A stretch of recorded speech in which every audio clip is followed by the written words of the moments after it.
ഇത് തണ്ണീർമുക്കം ബണ്ട് വേമ്പനാട്ടുകായലിലാണ് ഇത് നിർമ്മിച്ചിരിക്കുന്നത്. ഇന്ന് കായലിൽ ബണ്ട് ചുറ്റി ഒരു ബോട്ട് സവാരി നടത്തണം.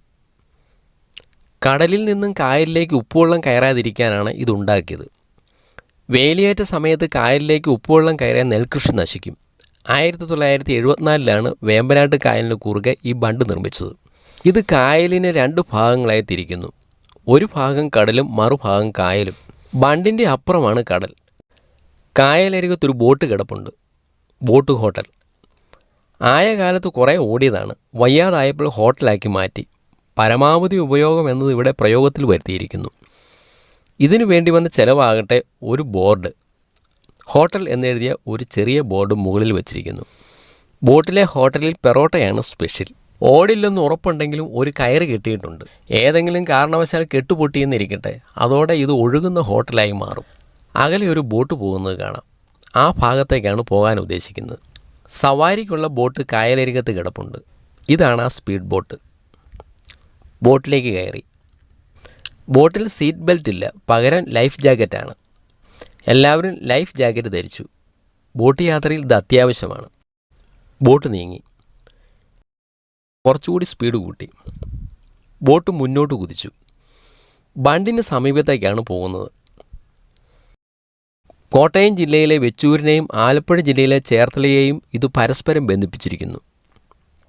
ബോട്ടിൻ്റെ ക്യാപ്റ്റൻ എന്ന നിലയിൽ എല്ലാവരോടും പിടിച്ചിരുന്നു കൊള്ളാൻ പറഞ്ഞു. ഇത് ബണ്ടിൻ്റെ ഷട്ടർ ഭാഗം. ഉയർത്തുകയും താഴ്ത്തുകയും ചെയ്താണ് കായലിലെ വെള്ളം നിയന്ത്രിക്കുന്നത്. ഇപ്പോൾ ഈ ഭാഗം തുറന്നിട്ടിരിക്കുകയാണ്. പാലത്തിനടിയിലൂടെ മറുഭാഗത്തേക്ക് കടന്നു. ബണ്ട് തുറക്കുന്നതുമായി ബന്ധപ്പെട്ട് ചിലപ്പോൾ തർക്കങ്ങൾ ഉണ്ടാവാറുണ്ട്. തുറന്നാൽ ഉപ്പുവെള്ളം കയറുമെന്നും കൃഷി നശിക്കുമെന്നും പറയും. തുറന്നില്ലെങ്കിൽ കായലിൽ പോള നിറഞ്ഞ സഞ്ചാരയോഗ്യമല്ലാതായി മാറും. പാടത്തുകൂടിയും വയ്യ, വരമ്പത്തുകൂടിയും വയ്യ എന്ന് പറഞ്ഞതുപോലെയാണ് സംഗതി. കായലിൻ്റെ മധ്യഭാഗത്തെത്തിയപ്പോൾ ഒന്ന് വെട്ടിത്തിരിച്ചു. ബോട്ട് ഒരു ഭാഗത്തേക്ക് ചെരിഞ്ഞ് മറുഭാഗത്തേക്ക് തെന്നി നീങ്ങി. പറക്കുന്നത് പോലൊരു തോന്നൽ.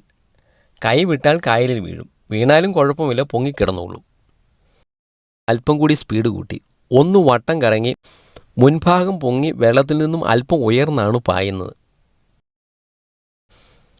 ഇത് കടലിൻ്റെ ഭാഗമാണ്. ഇവിടെ ഉപ്പുവെള്ളം, ബണ്ടിൻ്റെ മറുവശത്ത് ശുദ്ധജലം. ഇപ്പോൾ ബണ്ടും പാലവും ഏറെ അകലെയായി. ദൂരെ കടൽ വിശാലമായി പരന്നു കിടക്കുന്നു. സ്പീഡ് ബോട്ടിലിരുന്ന് വീഡിയോ എടുക്കുന്നത് അല്പം പാടുള്ള പണിയാണ്. ഒരുപക്ഷെ ക്യാമറ തെറിച്ച് കായലിൽ വീണേക്കാം. വേഗത കൂടുന്നതനുസരിച്ച് ബോട്ടിന് പിന്നിൽ പത നിറഞ്ഞ പാത തെളിയും. ഓളങ്ങളുടെ ശക്തി കൂടുന്നതനുസരിച്ച് ബോട്ട് വല്ലാതെ ആടി ഉലയുന്നുണ്ട്. കായൽ യാത്ര ഇത്രയുമായപ്പോൾ വിശപ്പ് തുടങ്ങി. കട്ടിയായിട്ട് എന്തെങ്കിലും കഴിക്കണം. ഈ കായലിൽ നിന്നും പിടിക്കുന്ന കരിമീൻ പൊള്ളിച്ചത് പ്രസിദ്ധമാണ്. ഇവിടെ വന്നാൽ കപ്പയും മീൻകറിയും കഴിക്കണം, എങ്കിലേ കായൽ യാത്ര പൂർണ്ണമാകൂ. കായൽ തീരത്തുള്ള ഒരു ഹോട്ടലിലേക്ക് ബോട്ട് ഓടിച്ചു. കുട്ടനാടൻ ഭക്ഷണ വിശേഷങ്ങളുമായി അടുത്ത വീഡിയോയിൽ വീണ്ടും കാണാം.